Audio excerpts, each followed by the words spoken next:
we will pass around our prayer request book. If you have any prayer requests, anything that you would like us to pray over, at the end of Bible study, we ask that you write that down. We will pray over that when we conclude. All right. What chapter are we in? Conversations with God. For those who are here last week and or the week before, what chapter are we in? Conversations with God in our scholastic text. Anybody? Was anyone here last week? Yes. Anyone remember what chapter? 45. Chapter 45? No, page 45. Oh, goodness. Okay, I got scared for a second. In our biblical text, we're in what book? Chapter 32. And I'm just going to do... Say it again? We got as far as page 43, the first paragraph. That's it. Gotcha. I'm going to do a very, very, very quick recap of reading of the verses just to put us in a context. So Exodus 33, we'll start there. Exodus 33. Exodus 33. And if somebody can just read for us, we're going to read verse 8 through 23. So either one person can read that whole thing, or we'll break it up into two parts. Somebody can read from 8 to 14, and someone can read 15 to 23. So whichever you prefer. But we need to read verses 8 through 23 of Exodus 33. So does someone want to read the whole or want to break it up into two parts? Okay, thank you. And it came about whenever Moses went out to the tent, that all the people would arise and stand, each at the entrance of his tent, and gaze after Moses until he entered the tent. Whenever Moses entered the tent, the pillar of cloud would descend and stand at the entrance of the tent, and the Lord would speak with Moses. When all of the people saw the pillar of the cloud standing at the entrance of the tent, all the people would arise and worship, each at the entrance of his tent. Thus the Lord used to speak to Moses face to face, just as a man speaks to his friend. When Moses returned to the camp, his servant Joshua, the son of Nun, a young man, would not depart from the tent. Then Moses said to the Lord, "See, you say to me, bring up this people. But you yourself have not let me know whom you will send with me. Moreover, you have said, I have known you by name, and you have also found favor in my sight. Now therefore I pray you, if I have found favor in your sight, let me know your ways, that I may know you, so that I may find favor in your sight. Consider too that this nation is your people." And he said, "My presence shall go with you, and I will give you rest." Then he said to him, "If your presence does not go with us, do not lead us up from here. For how then can it be known that I have found favor in your sight, I and your people? Is it not by your going with us, so that I and your people, may be distinguished from all the other people who were upon the face of the earth?" Then the Lord said to Moses, "I will also do this thing of which you have spoken. For you have found favor in my sight, and I have known you by name." Then Moses said, "I pray you, show me your glory." And he said, "I myself will make all my goodness pass before you, and will proclaim the name of the Lord before you. And I will be gracious to whom I will be gracious, and will show compassion on whom I will show compassion." But he said, "You cannot see my face, for no man can see me and live." Then the Lord said, "Behold, there is a place by me, and you shall stand there on the rock. And it will come about, while my glory is passing by, that I will put you in the cleft of the rock, and cover you with my hand until I have passed by. Then I will take my hand away, and you shall see my back, but my face shall not be seen."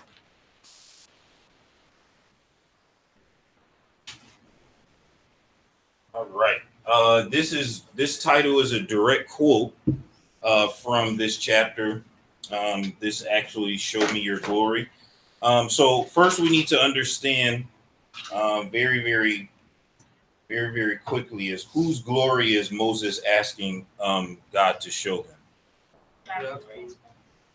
Okay, so anytime that we're doing anything with God, we have to understand the relationship is flowing from God down to us.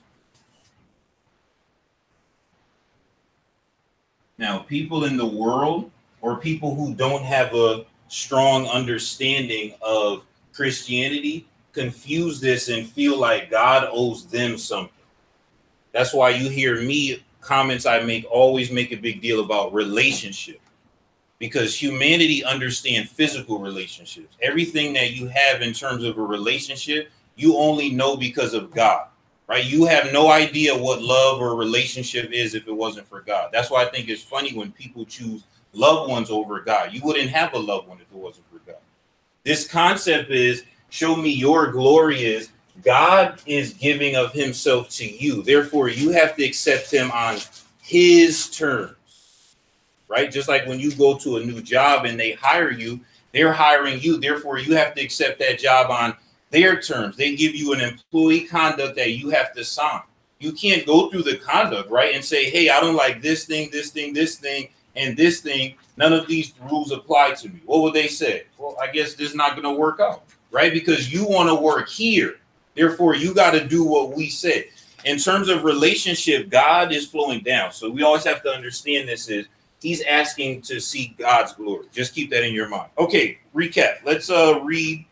I'm going to read this first chapter again, since it doesn't sound like we got too far. And then we'll get some readers. Somebody be ready to read the second chapter, starting as have you ever in verse 43. And then somebody, paragraph, and somebody read the third paragraph on 44. And we'll just continue. So whoever wants to read after I finish reading the first paragraph, wants to start at have you ever, you can jump right in. All right. Charles Payne was a dear friend of mine. He and his wife, Donna, worked with Heritage Christian University, International Bible College when I first became acquainted with it. For many years, despite his love for the Dallas Cowboys, I love and respect him deeply. He was everything a young preacher student could ever want in a mentor. I tell people that Charles was the reason I became a preacher. Yet when I once said this in front of Charles, he replied, you give me too much credit for something I had very little to do with.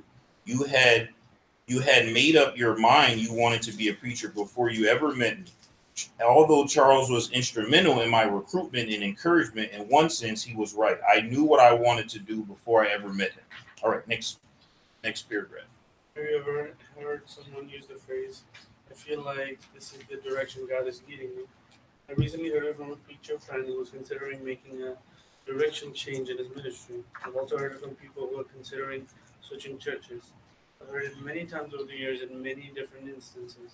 Although there's nothing wrong with this phrase, I'm afraid that sometimes we might be placing God's stamp of approval on decisions that were made without his guidance at all. We give God credit for something with which he had very little to do. Okay, next. When we talk to God and ask for his guidance, what are we really asking?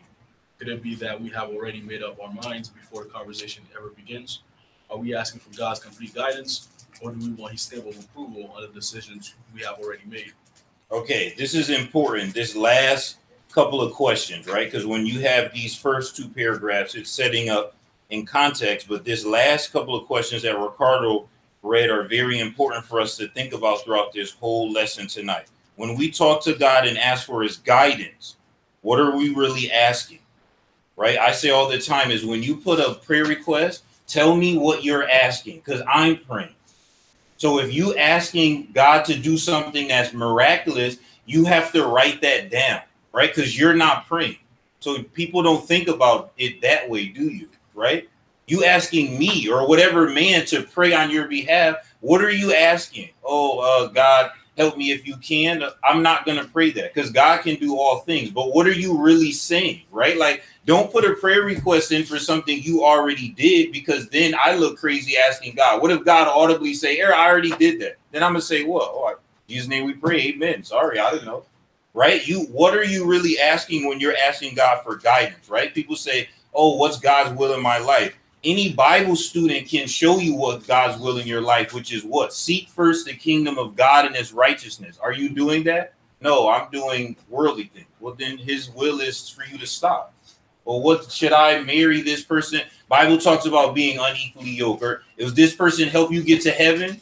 No, this person like the same movies I like. Well, then probably God's going to say no, right? There's no, people make up these things like, oh, I wonder, is the wondering is in here. Got to read first. Man, I wonder how to make fried chicken. Do you have a recipe? Oh, yeah, but I didn't look at it. Well, maybe read the recipe first. Then you don't have to wonder how to make it, right? People do too much wondering with the word of God here. So this first one is important. Second question, could it be that we have already made up our minds before the conversation ever begins? That's what we just mentioned of people who already have something. They're just asking for affirmation. And then he reiterates that by saying, are we asking for God's complete guidance, or do we want his stamp of approval on the decisions we have already made? Okay, let's see. Somebody read for us this first paragraph under workout. Let's see what we have here.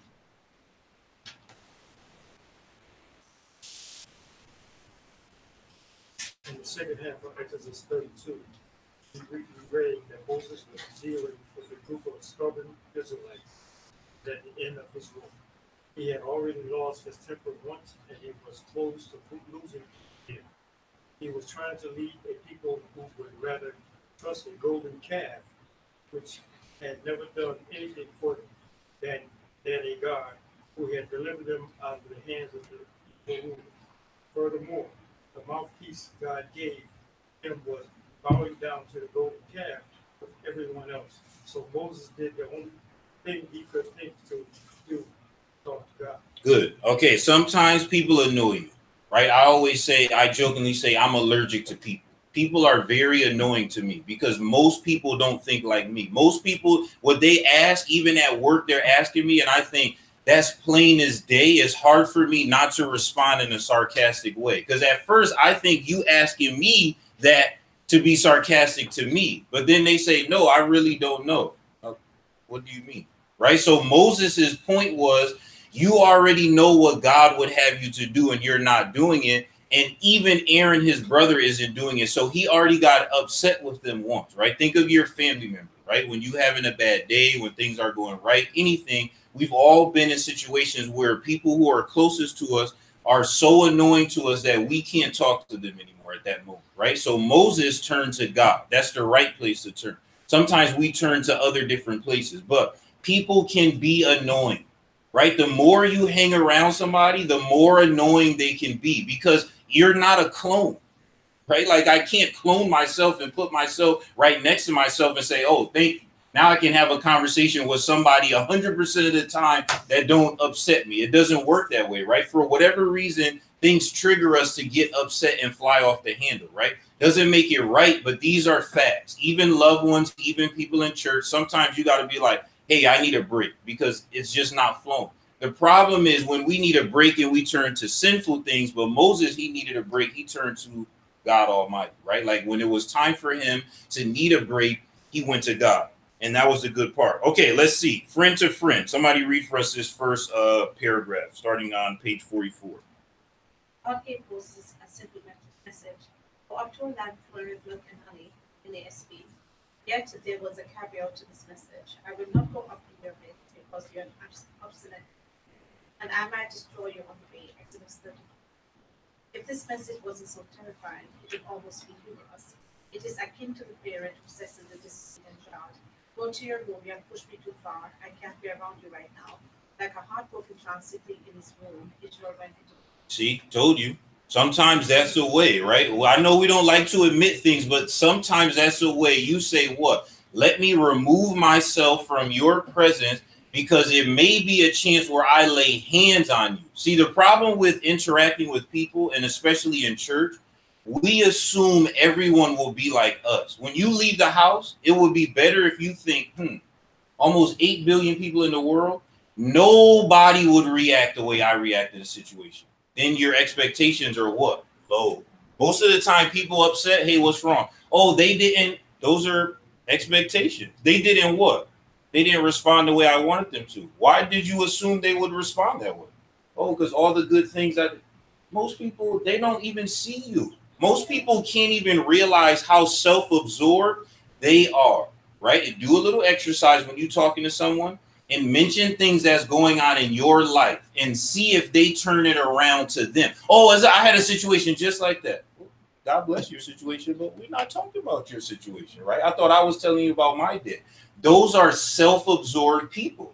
Maybe we're that way, but you have to work on that because that could be annoying to other people. These people were so self-absorbed. Nobody was asking about Moses. Remember, Moses was free. Was Moses in captivity? No. So Moses could have said, I was good either way. Remember, I had a family, I had a life.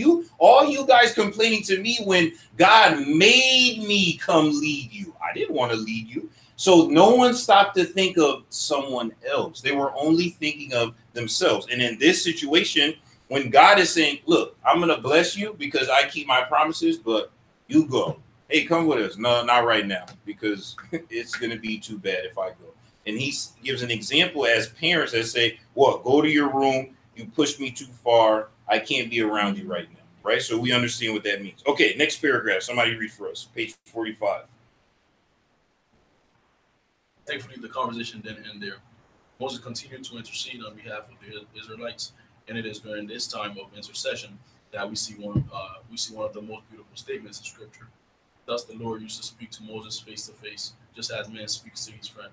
Exodus 33, verse 11. Isn't that beautiful? As we mentioned in the previous lesson, sometimes our prayers are so full of prayer talk that they don't even sound like a conversation. When was the last time you talked to God like you talked to a friend? All right, let's read Exodus 33, 12 through 13. If you have NIV or New King James, so don't read it from the book. If you have 12 through 13, Exodus 33, just because I like this flow a little better. Somebody read for us those two verses. The Lord, see, he said to me, bring up this, but you have not let me know who will send with me. Yet have said, I know you by name, and you have also found grace in my sight.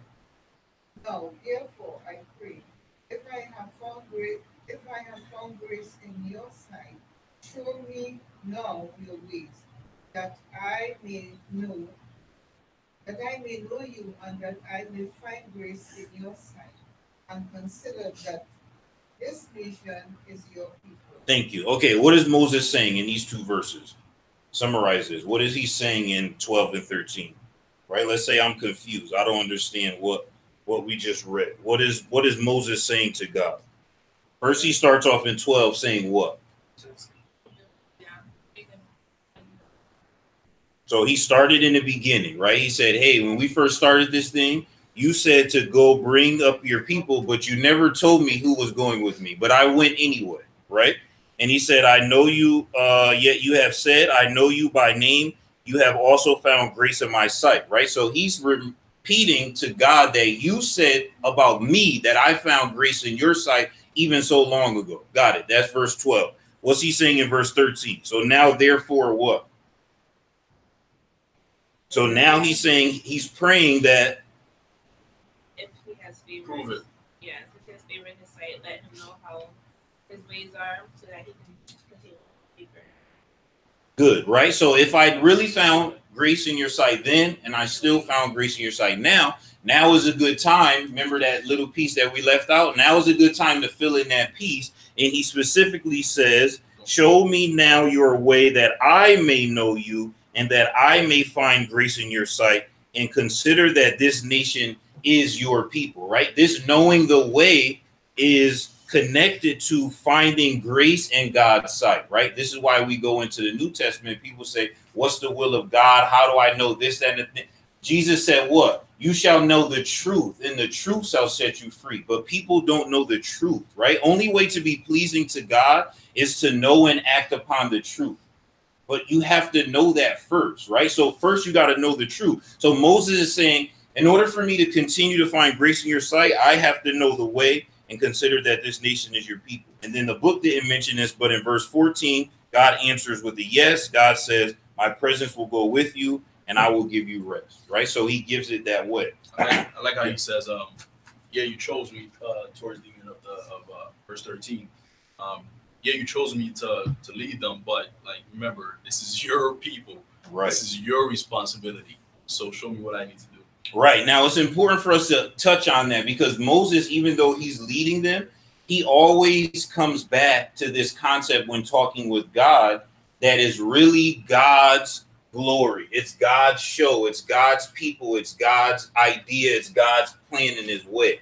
He comes back to that, though, when he talks to God.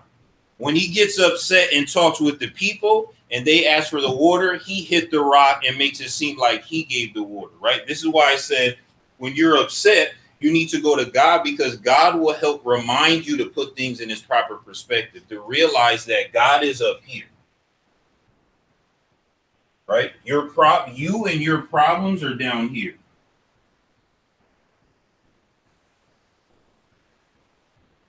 Right? See, it's going to hurt to hear this, but your financial problems is not God's problem up here. Why is that God's problem up here? Let's think parents and kids, if we think that that's bad, right? Kid get in trouble at school, get suspended. Why is that my problem as a parent? Did I get suspended today? I didn't get suspended. I went to work. Oh, I got suspended. Kids come in the house and want the house to stop for their problem. The parents say, well, I got to stop for that problem. Is that my problem? Oh, well, no, I thought, yeah, but see, now you want me to be a part of your problem. But when you having your fun and God say, hey, can I come down to some of this fun? What do we say? No. Right? We say this. God want to be like, can I come down here? We say, nah, I'm all set. Kids, hey, can I? No. I want to close my door. Oh, your door. So you close your door. Why don't you take your problems behind your door and close it and worry about your fun and your problem all together? See the disconnect? Even people in the world, they want God to literally stop what he's doing to solve whatever problem that they have, but don't want to live their life in God. It don't work that way, right? So we first got to understand that God is way up here and we are way down here, right? Some of the things that we go through in this life that result in problems are our own doing. God will help us through those things, right? Story of Samson is a good example of that. But Samson losing his sight was not God's problem. God literally had nothing to do with that.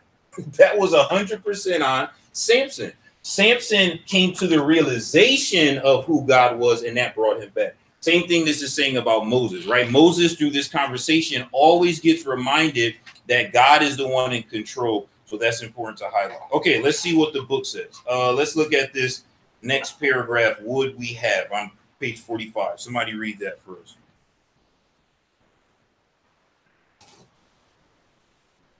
Would we even dare to begin to talk to God like this? Moses was able to have an honest dialogue with God because he knew God was a faithful friend. Moses felt like he was in the dark, and he simply asked his friend God to let him in on his plans. God explained, and Moses tried to understand, but there came a point in the conversation where Moses simply implored. Okay, one thing I took away from that is praying in conversation mode, right? Praying in conversation mode, keeping the respect, right? He's still talking to God in respect. Even in 13, he says, now, therefore, I pray, right? First, I'm just asking, right? I'm not demanding, I'm just asking. But still, to the author's point in this book, would we even dare to begin to talk to God like this? Moses was able to have an honest dialogue with God because he knew God was a faithful friend. Right? If you don't view God as a faithful friend or even a friend, it's going to be very hard to have the type of relationship with him that he's looking for. Right? No different than parent to child, spouse, anything that you can think of that way. So these two concepts are important. All right. Any comments on here? Because when we go to the show me your glory, it's going to take us another direction. Any comments? Yes. Yeah, it's difficult to look at God as a friend. It's just like parent-child relationship. My kids could never, ever even imagine that I'm their friend. It's not going to happen. So it's about, so I don't even understand how Moses was able to even think of God as his friend. Mm-hmm. You know what I mean? Because it just, I don't know, it just seems impossible. Yeah, this is a good point, right? So let's say I'm going to write Moses. Nation. I'm all right, God over here, because that's very important, right? Do the nations see God as their friend? No, right? I'm going to put fear. I'm going to put fearful, not just fear, fearful, right? But Moses, Now let's look at this in terms of the why, right? Because as kids, this I agree, because a kid, to me, a child should not look at their parent as their friend. When people put on social media, this is my best friend and it's a baby, I don't know what she's talking about. Seriously, I don't understand that. If your best friend is a child, that something is wrong with you. You need adult friends. Because at that point, the parent to child relationship is way different, right? Because it's more instructional at this level, right? But when you get to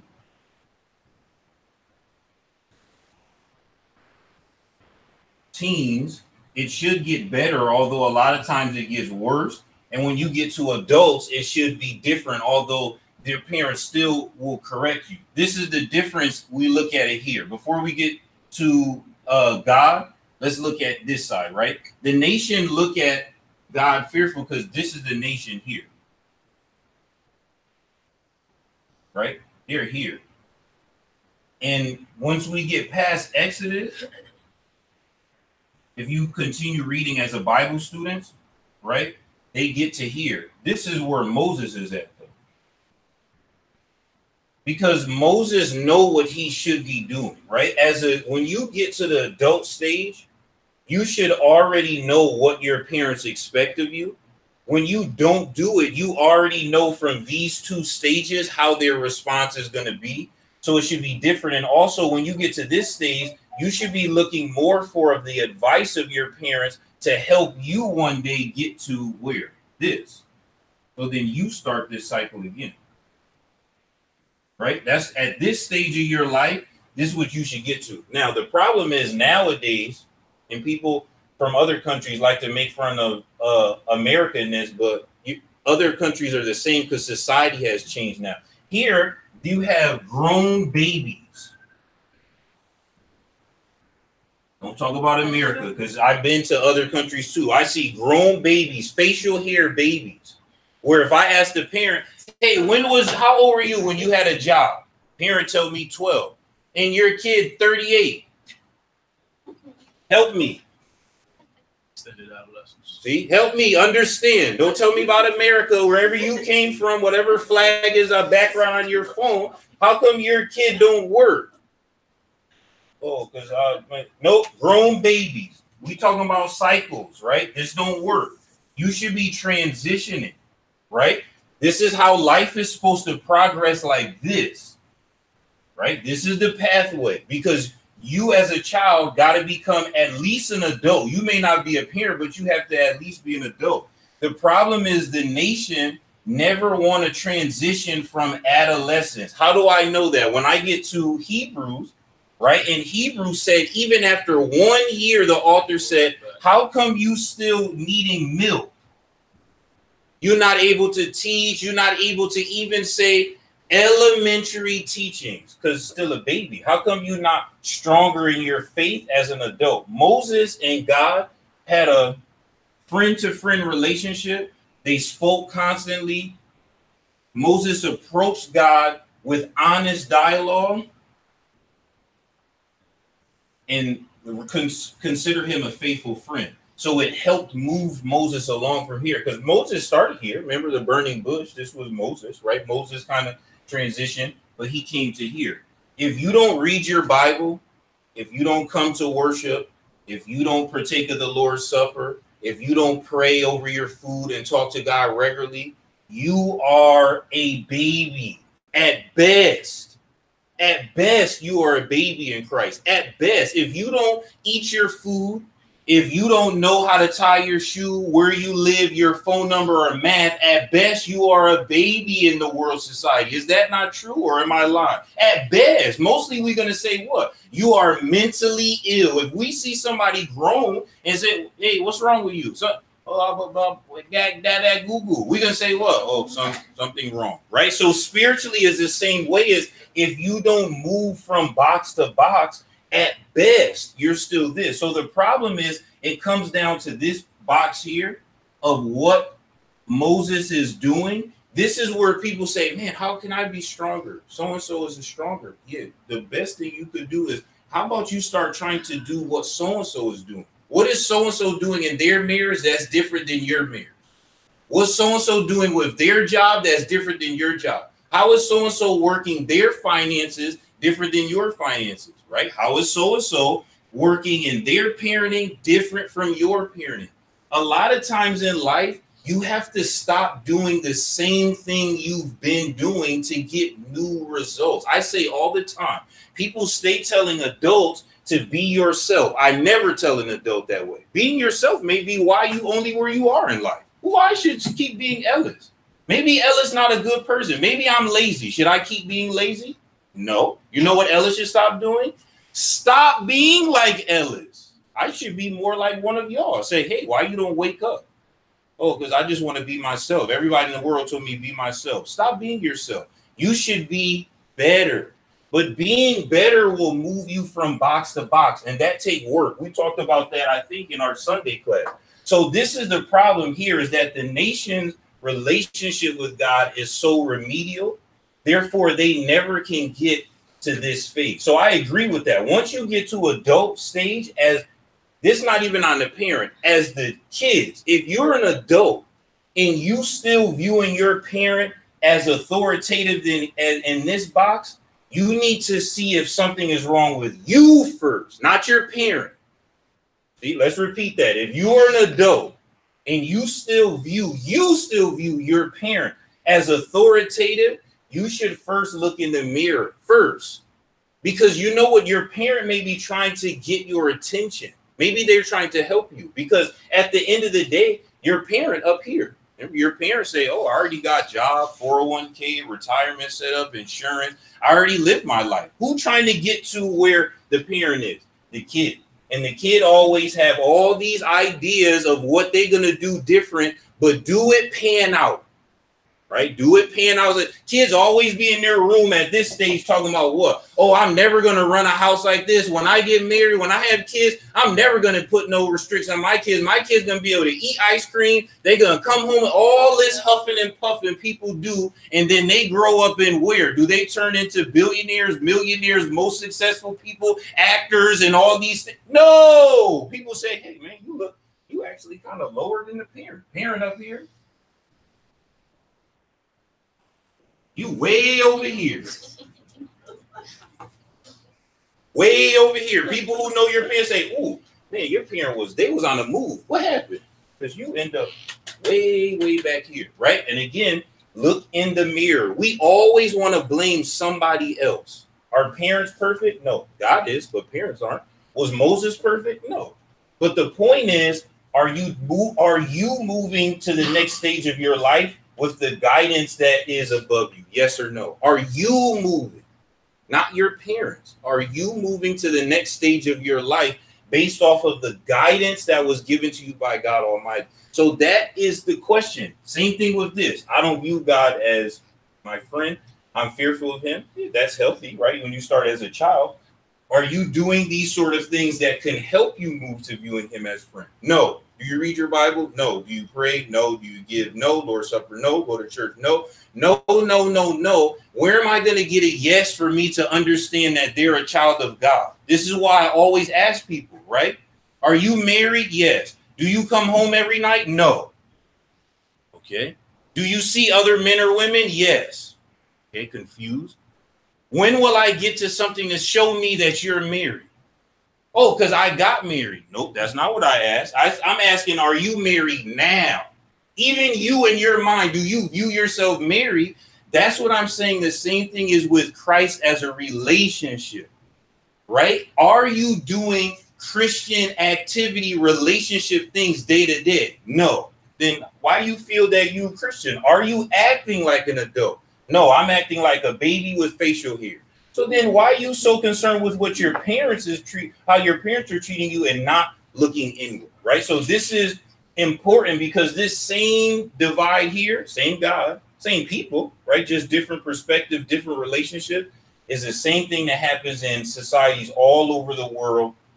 And usually parents, they never will tell you, but when the parent passes away and the child be thinking all them things that the kids think is annoying, or when the kid first move out and all those things they think is annoying, the kids start saying, oh, I missed. First thing kids don't understand when they move out is how is always supplies. Don't think about that part, right? Because when you just transitioning from teen to adult, you thinking about things that you like food and certain clothes and things like that. But what happened when you got to go to the bathroom and you have an apartment? Whose apartment is that? Your apartment. Did you go to Costco's or BJ's to buy the toilet paper in bulk? No, because when you got there, you seen what? Toilet paper expensive. First thing when I had my apartment, I looked at laundry. I say, okay, bleach was cheap. But how come the detergent costs so much? Why can't just put the bleach in the color clothes? Right? Detergent costs a lot. Bleach, you could get no frills bleach for not that much. The problem though is detergent. Then I thought back, how come at my house they always had this giant detergent? How much they was spending in detergent? Planning. Oh, but I didn't plan. First time I had my apartment, I went to the grocery store and I had all this stuff on and she rung it up. I said, oh, I got to put stuff back. Why? Because I don't have enough money. So then how come I never seen my mom have to put something back at the grocery store. Never seen that my whole life. So that's when you get to the point where you say, oh, I haven't been paying attention. I haven't. So same thing with here, right? Moses gets to the point, the people don't. Hey, I haven't been paying attention. Show me your glory. I do too much of trying to show myself my own glory. So this is very, very important, right? That's why I spent some time on that, because I think it's important to see that, because this is a struggle. Don't just look at Moses and say, oh, this is easy. It's easy to see God as your friend. No, it's not, right? Don't just look at people who have good family structures and say, it's easy to have a family like that if I was that person's last name. No, it's not. Things that are worth in this life take hard work, sacrifice, and discipline. It's hard being a good parent. It's hard being a good husband. It's hard being a good wife. It's easy letting kids do whatever they want to do. There's no work in that. Oh, I had a hard day. Oh, goodness, I've been chasing this kid around the room. That's self-induced. Why are you chasing them around the room? Why you don't sit them here and say what? Sit down. Then while the kid is sitting, guess what you could do? This. Because the kid doing that and you doing this. You sing other kids and say what? Man, what you gave that kid to make them sit down? Well, I didn't put any Benadryl in the food. I just said like this. I put the kid up and I said what? Sit. Sit down. See? But how many times the kid gonna get up? Then I what? I have to sit down. You gave up. David already gave up. I don't want to go back. No, sit down. After 30 times, what the kid gonna do? Sit. Anybody ever had a puppy before? Same thing. Gotta push the butt down. Sit. But it takes work. I don't want to keep telling that kid to sit or my dog, so I don't do it. So therefore, when company come around, the kid running in a circle and the dog running in a circle. That means I have not put in sacrifice. That's all that means, because being a good parent takes a lot of work. Having a friend relationship with God takes a lot of work. That's why most people don't, because I don't want to put that work. I want to have fun. I want to live my own life. Right? Moses tried that. Moses said, I'm good. I'm not a slave. So I feel bad for them. But I tried to help them and they ran me out of there. So I'm good. Why you don't go get somebody else? And God's point was what? Because I want you to do it. I don't want to do it. Right? People say that all the time. Man, I don't. Ask somebody else. What if God is trying to say, when we say this part here, we get to this in a second. Hey, I need you. I'm looking for you, not any human being, you. Why don't you pick somebody else from here? Because these people don't have right relationship with me. I'm looking for you. Because in this verse that we reread in 12 and 13, Moses admitted to himself and to God that God seen something in Moses. Moses said, at the beginning, you said that I found grace in your sight at the beginning, right? I didn't view myself that way. Parents see something in their child at the beginning. So maybe they're pushing you because they know you can do it. Hey, how come you so hard on me and not on my brother or sister? Maybe it's because I'm pushing you because I know what you could become. What if God showed your life, be like, wow, look what you could have become. Look, let me show you. Look, You say, oh, all these things, give it to me. Nope, can't give it to you. Why? Because you don't want it. Yeah, I want it now. What God said? Too late. Too late, right? Who decide that? A lot of things that happen in our life are in our control, but we always want to blame somebody else. Go back in your mind and always ask yourself, did I put the work in? Or did I try to take the easy way out? Taking the easy way out, not that much success in life. Okay, any hands? I think you had your hands up. I was saying that Moses also didn't have a relationship with God. Mm-hmm. So he met God Yes. when he was grown. So if you think about the nation have been fearing God before they were born, literally, and their grandparents and their great grandparents. So they grew up fearing God. Mm-hmm. Moses didn't. Right? Moses was in a basket. Right? I don't see what people complaining about. Moses was in a basket. Moses was in foster care. Moses could say, look, I was way over here. I was not even concerned with anything that y'all are doing. How come you keep complaining to me? I have my own wife, my own business, my own family. I was good in Egypt and I was good out of Egypt. Both buckets, I was good money. I was never like you. So leave me alone. And they keep, but to her point, what? Nation had God since Joseph. Every generation they had God. So then what's the problem? It's because each one was not having the right relationship with God. Even though they knew God, they didn't have the right relationship with him. So that's a good point. Okay, anything else before we move to Show Me Your Glory section? All right, somebody read for us this in page 45. Moses was in his first paragraph into page 46. Moses was in desperate need of guidance and direction as he led the children of Israel. Prayed a simple prayer. I pray you, show me your glory. Exodus 33:18.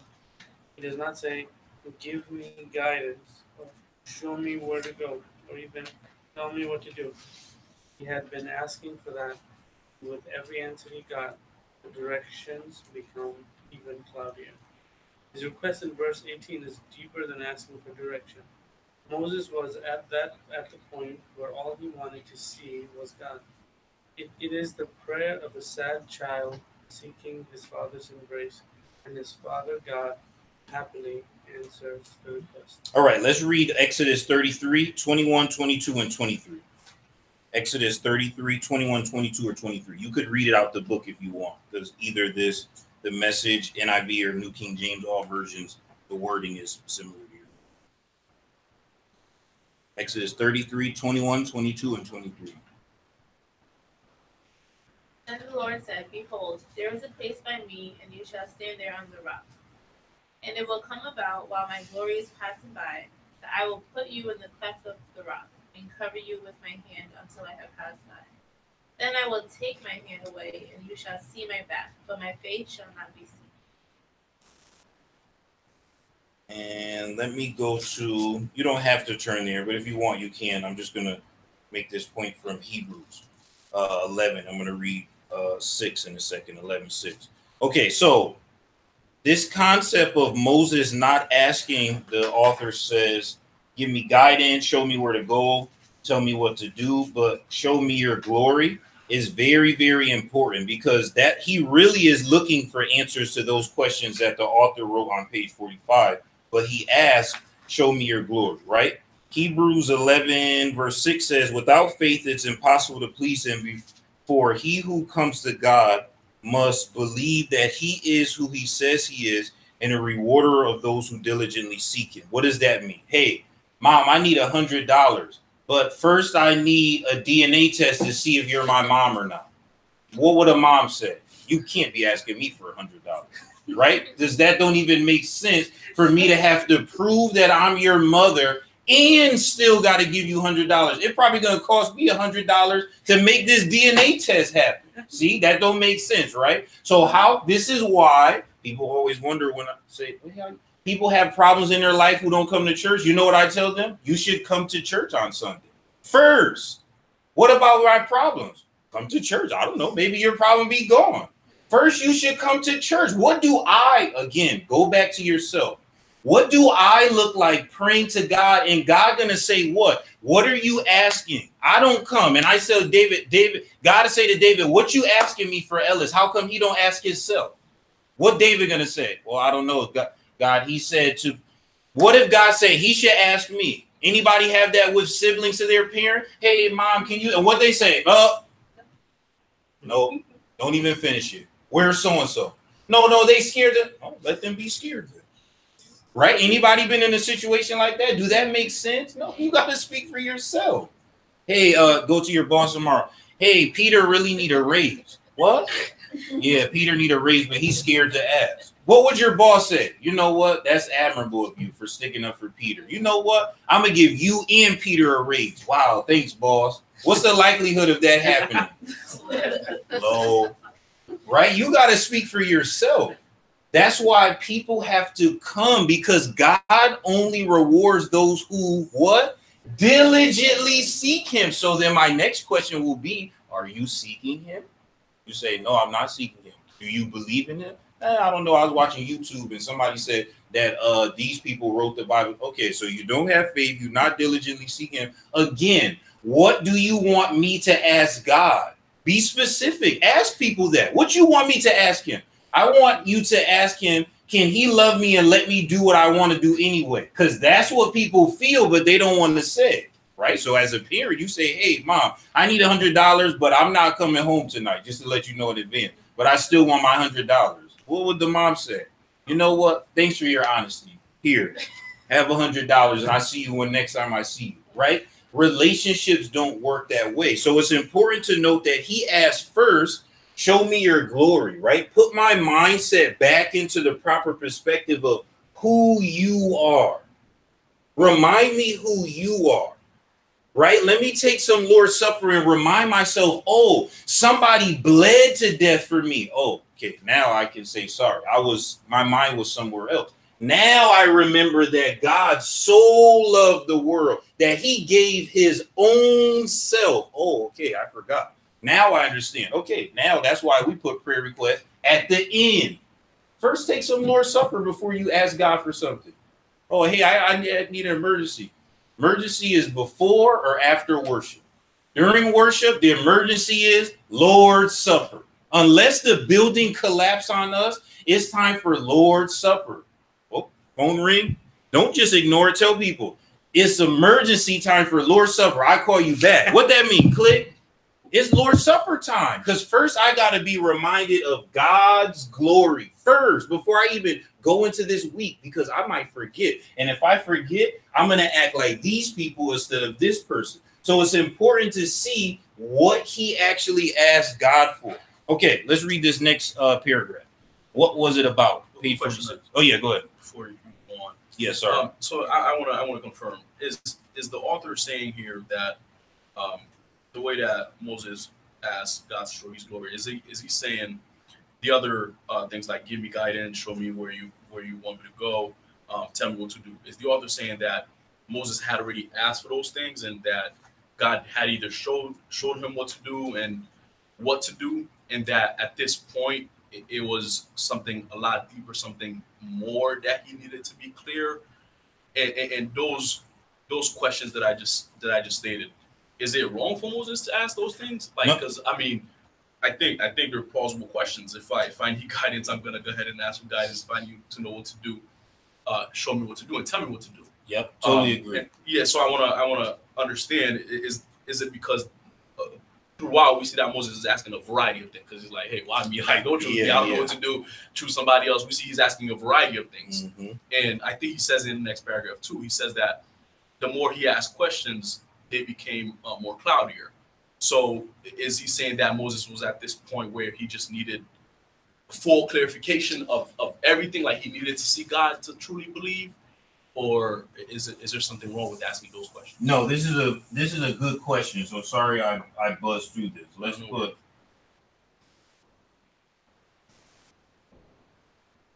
put it like this. Spanish used two, right?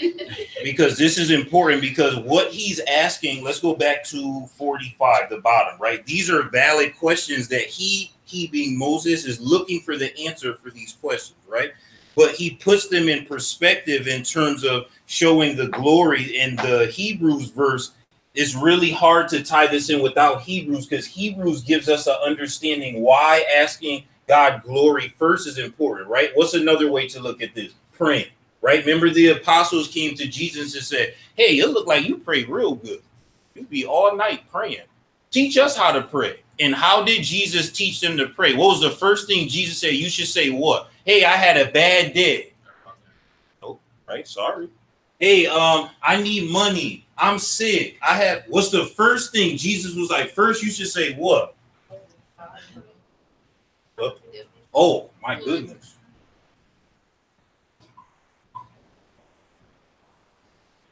Okay. Whose kingdom? Your. Whose will? You do your thy, right?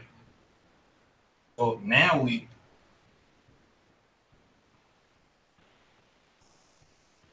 See? Can I have bread? Don't ask me if I can have you have bread first. Just like a parent would. Don't come in this house. Some parents say this, right? Don't come in this house talking about what? Oh, no. What the parents say? Oh. Don't talk to me like I'm your friend. Some parents say what? Hay is for horses. Hey, mom. Don't hey me.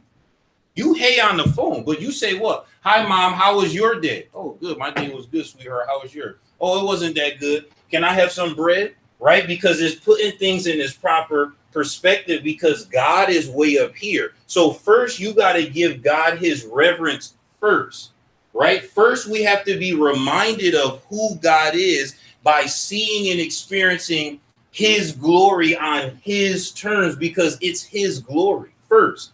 God will put all these other things in perspective. New Testament affirmation for this is Jesus said what? Seek first the kingdom and its righteousness. Nothing in that sentence have anything to do with who I'm going to marry, what job I should have, or give me guidance, show me where to go, or tell me what to do. Those things are a byproduct of seeking first the kingdom. So it's only about putting them things into perspective. It's not saying don't ever ask for bread. It's putting them in perspective. When we go through the Old Testament, a lot of times the nation falls when they don't go to God first. They go to God afterwards and it's too late. So it's always important, no matter how bad things are, you still got to treat God with reverence. Job was doing a good job. Then after a while, Job was kind of like we all, because I would have done this faster than Job. Job, after a while, kind of was, and then God was like, whoa, what? Where were you when? And then Job said, no. Job tried to, no. Let me finish now. Where were you when I flung the stars and told you I was nowhere? Do we understand that, parents and kids? Parents are saying, where were you when I had to put down payment on this house? And the kids say, oh, no, stop. Okay, I remember. I was nowhere. Don't get upset. Because we always got to understand that our problems are down here. God is up here. And most of what we go to God about, can I have bread? What if God said, why you don't already have bread? I give out bread to homeless people. Why you don't have none? Oh, because I blew my check last week because I went out to wherever, Miami. Oh, okay. So you asking me for a miracle then. You asking to wake up and your bank account be replenished with what you spent last week in Miami. A lot of times we go to God asking for miracles. God, help me pass this test tomorrow. Did you study? No, I did not study. I want a miracle anyway. God, I'm drunk. Help me to get home safe. Are you going to take an Uber? Nah, I'm going to risk it and drive. So you asking me to put 10 angels around your car. See what I'm saying? So a lot of times we need to understand and put our life and our problems and our issues into perspective. Never ask for bread is just in the flow. So this is important. This show me your glory is because, yes, when people have these issues in their life, in your life, any issue or problem you have is a big deal to you and is not minimizing it. But Sunday morning is worship. That's why I would never give up a worship to God to address a physical problem. I would tell somebody, I'll see you after church, because when I'm in the plane, they tell me I should put my mask on first. So if I spend my one worship trying to handle a physical problem with you, what if we both fall away? First, I got to worship, because when you asking me for help, you're not stopping to ask me how my week was, right? What if I'm about to fall away and you telling me don't come to church? Now, 2 people fell away. I'll see you at 101. If your problem is that big that God take you in 101, that means even if I didn't go to worship, I couldn't have stopped the death angel. Am I correct? God will say, you might as well stay here because I'm going to get them. Is putting things into perspective. That's how big God's glory is. But we have to get to that relationship, right? Before, when you just starting out, your friends and family members say, it's not a big deal if you miss church once. God not going to send you to hell, is he? Well, no, he's not. So then you don't go. But after a while, you don't look at it that way, right? When you just married or just dating, hey, just showing what don't hurt them ain't going to kill them, right? Oh, yeah. But after a while, you don't view a relationship that way. So that's the thing, is it's growing to the point where I'm going to ask my questions to God in his proper order and his proper perspective and see how God responds that way, instead of reversing this and bombarding him with my list before giving him honor and praise. Plus, the things that Moses is asking for, he don't know how to ask them anyway, because God is the one who knows the way in all these things, right? So that's the same thing for our lives. The things that we really asking for, right? Think about it with the things you used to pray about as a teenager, things that you used to pray about in your 20s, 30s, and however old you are. Usually people be praying, like the book was saying, for things that they already have their mind made up for. But the longer you become God's friend, you start saying, what? I'm going to get out the passenger seat of my life and I'm going to let you drive, because I'm wasting time having to ask you to reroute me back on the right path. Why don't I just get out and let you keep me on the right path? That's the difference. But that only comes through years of a relationship with God, right? So even though we have these questions for God about physical things, spiritually go to him first, and all those things will be put in perspective, because you don't really know how to ask what you're asking. I say all the time, when you want a job, do you ever think about the other applicants? No. What about the God they praying to? You don't think other applicants praying for the same job? Oh, well, I want the job. Well, maybe they want the job. I want my God to give me the job. Maybe they want their God to give them the job. See? So you always have to understand, maybe God is saying no, not because he's not going to give you a job. It's because I'm not going to give you that job. Why? You'll see later. So you don't know what to ask me for. Stop asking me for a specific job and just ask me for a job and let me drive. If you ask me for a job, I'll show you which job you should have.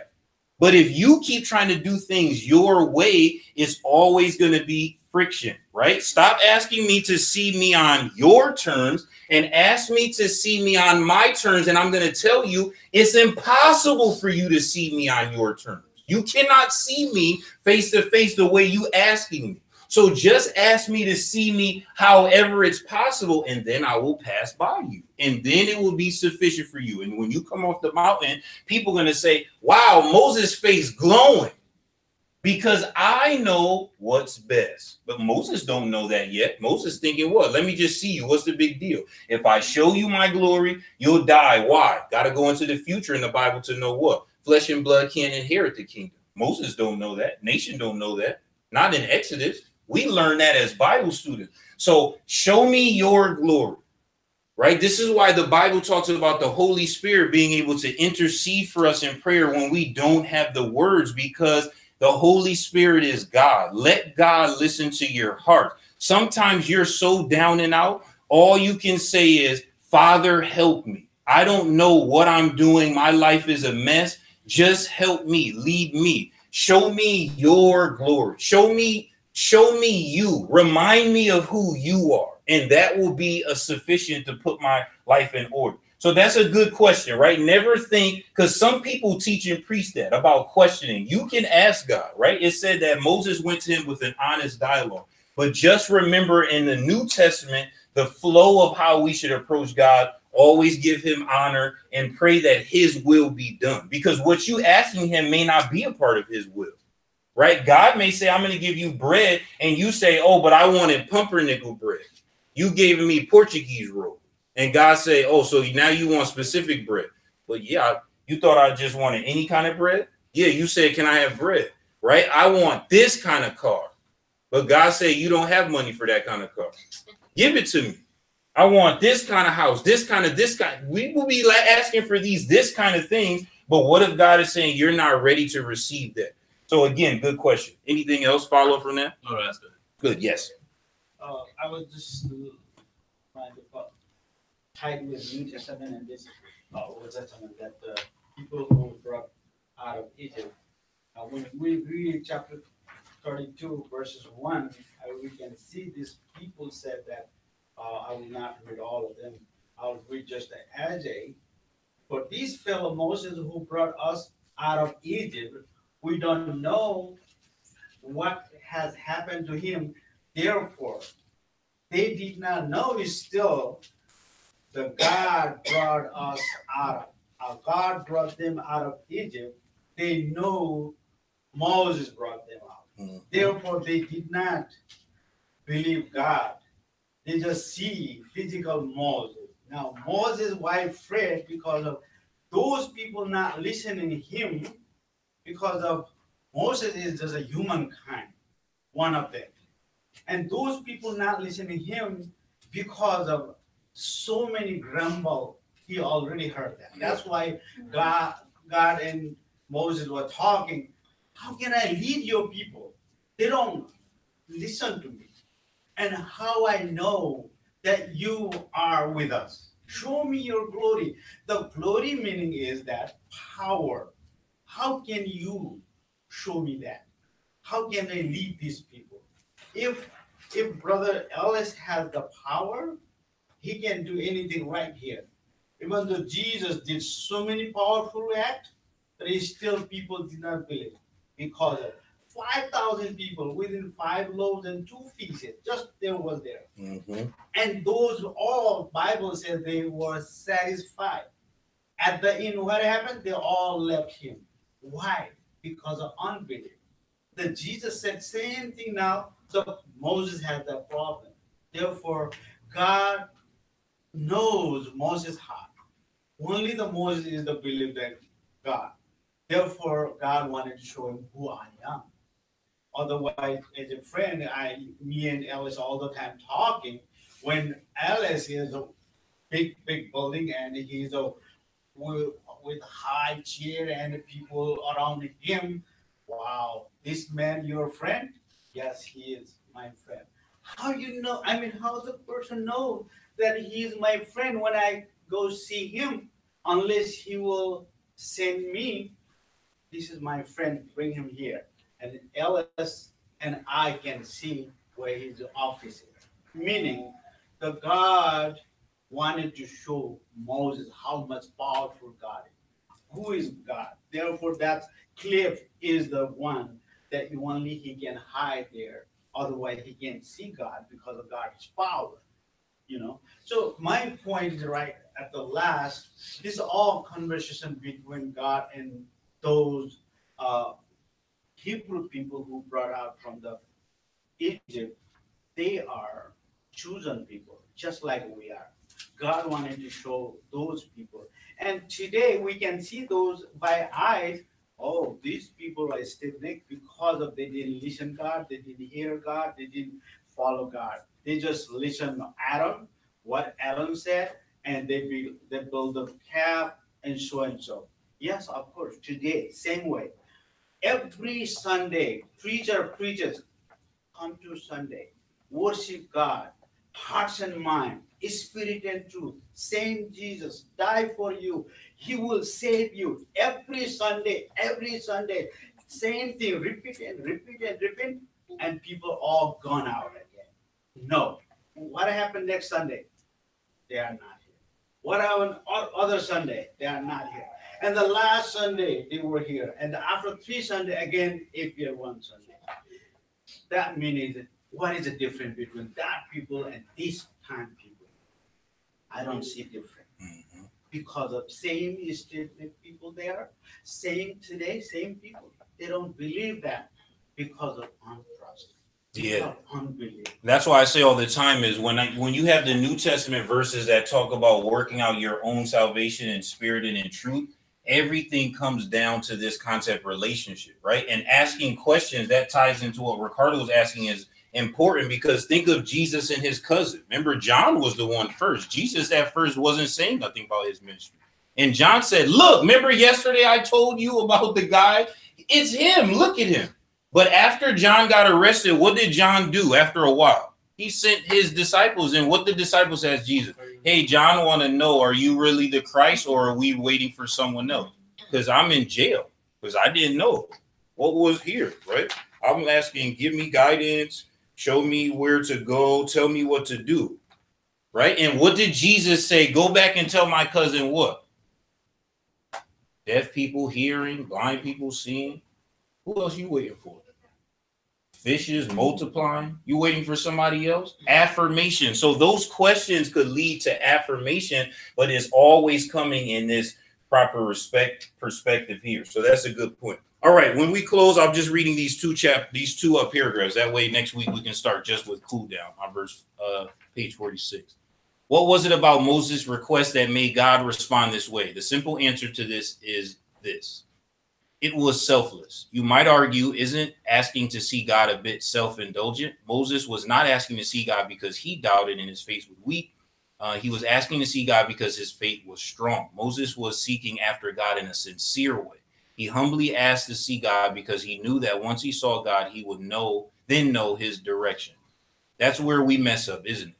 We try to assign our direction to God's will. It doesn't turn out as planned. And then in a moment of weakness, we say, God, can you fix this? In other words, we assume that whatever we are feeling strongly must be God's will. This is not always the case. Let us follow the example of Moses. And when we have questions about direction, pray a simple prayer of faith. Show me your glory, right? It's important to see that. I'm going to reread this sentence again. In other words, we assume that whatever we are feeling strongly must be God's will, right? People could be feeling a lot of things strongly. That's why I stopped trying to argue with some people or people in general what they believe. Or if somebody say I'm born a certain way, I'm not going to argue that, because regardless of what you feel or if you was born that way, it don't change your actions. Right? Somebody could say, oh, I was molested as a kid. So what I'm going to sit up here arguing with them? No, you weren't. But just because you were molested as a kid, it doesn't mean that you can molest somebody. See, you have to control your own action. I wasn't raised in a loving home, so I'm a violent person. Just because you were raised that way doesn't mean that you can't change and be a loving person. Paul was a violent person and became a loving person.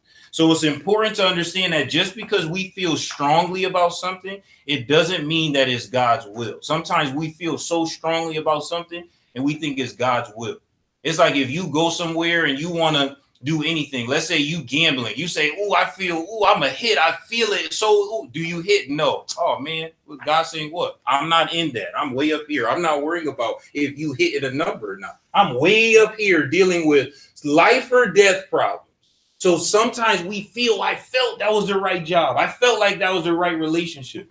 And the other thing I will say in closing is this, for us to understand when we start talking about division, because we mentioned parents and things before. So family or friends or relationship. Sometimes we need to stop and think, I wonder what God had to do to get me to meet this person, or to get me to be at the congregation I'm at, or get me to my two parents to meet to have me. Too busy we fighting with one another when God could be like, you never give me credit for the mountains I had to move to get you where you are in life. I had to literally say no to other people's prayer to say yes to your prayer. It was 100 people wanted to have the same car you want, the same house you want, the same job. And I said no to 100 just to say yes to you. And look, you complaining. Right? Sometimes God could be saying that. That's why when God starts talking about he hates divorce, because God's point is, I moved the earth to bring you together. And now you're going to go somewhere else. No, I don't accept that. You stayed because you weren't worrying about all the things I had to weave together to get the two of you to even be able to see each other. Sometimes God say, spouse come from other side of the world. Person say, I don't even know how this person end up in this same piece of earth that I'm standing on. How he did that. God said, yeah, give me some credit. Come on, man. Hallowed be my name. You didn't do that. So it's always important to understand this concept of glory in the questions. This two paragraphs really comes back to what Ricardo was asking, and is saying it wasn't his lack of faith, but it showed his faith because he knew where the source was. Okay, good discussion. Thank you for everyone who had comments and everyone who participated in reading. Much appreciated. We will close here with a prayer.